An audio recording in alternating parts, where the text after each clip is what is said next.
Hamjambo na karibuni tena watazamaji wangu wa BM Daily Politics ili niendelee kuelimisha na kuwafahamisha habari ambazo zinaendelea kutendeka hapa nchini Kenya kwenye ulingo wa kisiasa.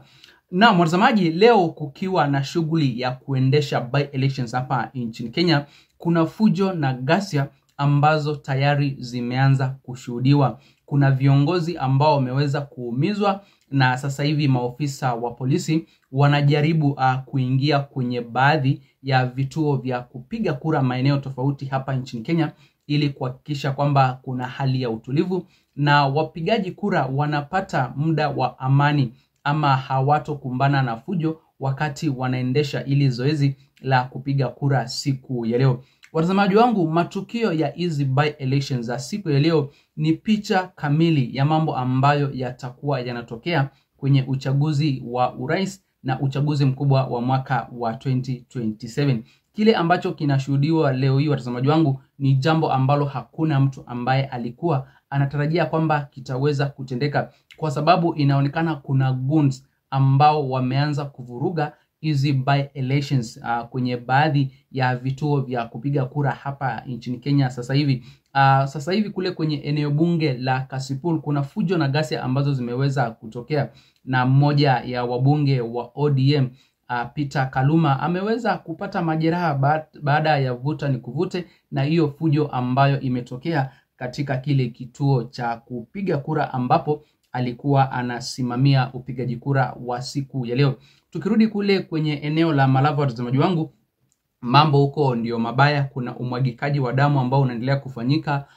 Kuna yule Seth Panyako ambaye anasema ya kwamba maisha yake yamo hatarini baada ya watu wasiojulikana goons kumvamia hapo jana. Wakavamia hoteli yake, wakaharibu mali, wakavamia wafanyikazi wa Seth Panyako, dereva, wale walinzi wake wakavamiwa. Na kwa hivyo hizi by elections watazamaji wangu zinazidi kuleta hali ya wasiwasi na hata kuwafanya wapigaji kura wasifike kule kwenye vituo vya kupiga kura, kwa sababu hawajui ni nini ambacho watakumbana nacho huko. Pengine pia huenda wakaathirika, wakajipata mahali pabaya, waweze kuumizwa ama wakumbane na jambo lolote lile libaya wakati watakuwa wanashiriki kwa ili zoezi la kupiga kura siku ya leo. Watazamaji wangu, tukirudi kule kwenye maeneo ya Mbeere North, pia nayo hali ni hivyo hivyo. Viongozi wa United Opposition wako macho, wanalinda kuhakikisha kwamba hakuna wizi wowote ambao utafanyika siku ya leo, kwa sababu inaonekana hizi fujo zote na ghasia ambazo zinasababishwa na goons ambao wanaaminika ni wa UDA ni kuhakikisha kwamba wanapata nafasi ya kuvuruga hizi uchaguzi za by elections za siku ya leo na kuwawezesha viongozi wa UDA ili waweze kuibuka washindi kwenye hizi by election. Tukielekea kule kwenye upande wa Kilifi Magarini, pia hali ni hivyo hivyo. Fujo na ghasia zinazidi kushuhudiwa wakati wale maagent wa vyama tofauti tofauti wanaonekana kwenye zile polling station kama wakiwa na mipango ya kutaka kuleta bribery ama kuwaonga wale wapigaji kura ili waweze kuwapigia kura viongozi wao. Kule Machakos watazamaji wangu, pia tunapata habari ya kwamba ni hivyo hivyo, ghasia zinazidi kushuhudiwa, na kama vile ambavyo nimewaeleza, sasa ni kipindi kigumu kwa kuendesha hizi shughuli za by elections za siku ya leo. Zilianza kuanzia saa 12 na zitakuwa zinatamatika mwendo wa saa 11, lakini hii inaonekana itakuwa ni siku mrefu sana hapa nchini Kenya kwa wale maofisa wa IEBC ambao wanaendesha hii shughuli ya hizi by elections za siku ya leo, kwa sababu bado wananchi wako na hofu sana kuhusiana na hawa goons ambao wanazidi kuvuruga hizi by elections ambazo zinafanyika hapa nchini Kenya siku ya leo. Nataka nikupatie fursa mtazamaji wangu uweze kusikiza ujumbe kutoka kwa Seth Panyako. Ni mmoja ya viongozi wa United Opposition ambaye yupo taabani sasa hivi, maisha yake anasema yupo hatarini, na pia kuna tetezi ambazo zilikuwa zinasema ya kwamba amekamatwa siku ya leo na maofisa wa polisi na akapelekwa pale police station. Ingawaje ni habari ambazo hazijaweza kudhibitishwa, lakini kama ni habari za ukweli mtazamaji wangu, nitakuwa narejea ili niweze kukufahamisha kuhusiana na kimya cha Seth Panyako baada ya kupiga kura asubuhi ya leo. Ameenda wapi? Kwa sababu baada tu ya kupiga kura yeye amesema ya kwamba maisha yake yamo hatarini. Kuna watu ambao walikuwa wametumwa wakuje kumuua, wakuje kumjeruhi, wakuje kuharibu mali zake, na sasa anaiomba serikali ili iweze kutatua ili swala na kupewa usalama wa kutosha wakati anaendesha ama anasubiri matokeo ya hizi by election. Watazamaji wangu, ni election ambazo zimejawa na fujo na ghasia, na hakuna mtu ambaye angependa tuelekee hiyo njia ambayo baadhi ya viongozi wanapanga goons wavuruge hizi by elections za siku ya leo. Nimeelezea kwamba watazamaji wangu, kile ambacho kinatendeka kwenye hizi by elections siku ya leo ndio kinatupatia picha kamili ya mambo ambayo yatatokea kwenye uchaguzi mkubwa wa mwaka wa 2027. Hebu sikiza ujumbe mtazamaji wangu kutoka kwa Seth Panyako akizungumza siku ya leo baada ya kupiga kura kule Malava, akielezea vile ambavyo aliweza kuvamiwa yeye pamoja na wafanyikazi wake, na maisha yake na bibi yake sasa hivi yamo tabani. Kabla sijakuwekea ujumbe mtazamaji wangu, na kuomba uweze kulike video na pia uweze kusubscribe hapa BM Daily Politics, ndipo sasa uko kwanza kuzipata habari punde tu ninapozitapisha.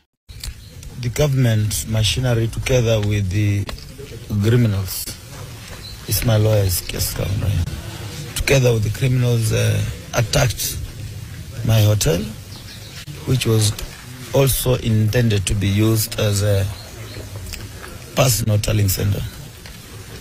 And the aim of the attack, as the intelligence had refused earlier, was that His Excellency the President of the Republic of Kenya, through Farouk Kibet and Nabi Nabwera, Stanley Livondo and Rashid Echeza, had been instructed clearly to come and assassinate me with my wife.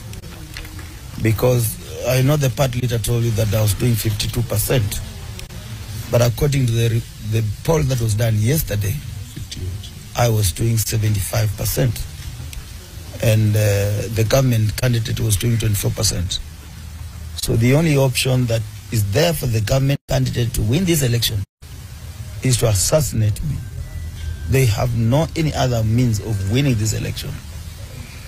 And when you look at the damage that has been caused at the Downhill Springs Hotel, Kaburengu, and when you see the targeted where I normally sleep with my wife, you can clearly see that, because the room that we use is separate from the hotel, is together with the meeting hall. What do we call it? The conference hall.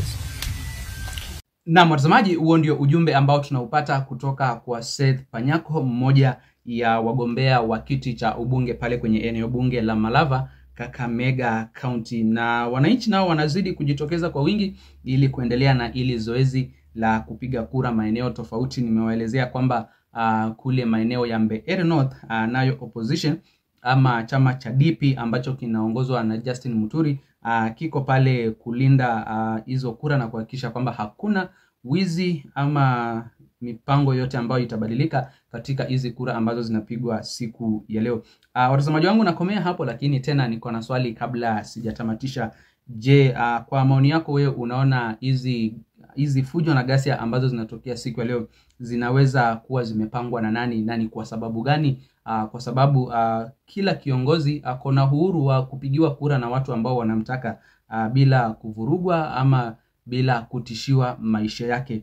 So wewe mtazamaji wangu, kwa maoni yako unaona ni nani ambaye amepanga viongozi kama kina Seth Panyako wakavamiwe? Na pia kuna ili tukio lingine la kule kwenye eneo bunge la Kasipul kule Homa Bay County, ambapo Peter Kaluma, mmoja ya wabunge wa ODM, ameweza kuvamiwa na kaumizwa pale kichwani. Unaona ya kwamba anamwaga damu. Je, unaona kina nani ambao wanaweza kuwa wamekuja na hizi fujo na ghasia mpaka kwenye mikutano, mpaka kwenye zile by elections za viongozi wa ODM ambao wako ndani ya broad based government? Niache maoni yako hapo kwenye eneo la comment section mtazamaji wangu, na nitakuwa narejea vipunde na mengi zaidi ya kuwafahamisha kuhusiana na hizi by elections ama uchaguzi wa siku ya leo hapa nchini Kenya. Kabla sijatapita watazamaji wangu, nawakumbusha mjiunge nami hapa BM Daily Politics kwa kusubscribe, ndipo sasa mkuu wa kwanza kuzipata habari punde tu ninapozitapishana. Pia muweze kulike, kushare na comment, ndipo sasa ujumbe ama habari zetu ziweze kuwa recommended kwa watazamaji wengi zaidi. Msena mbali watazamaji, nitakuwa narejea hivi punde na mengi zaidi ya kuwafahamisha.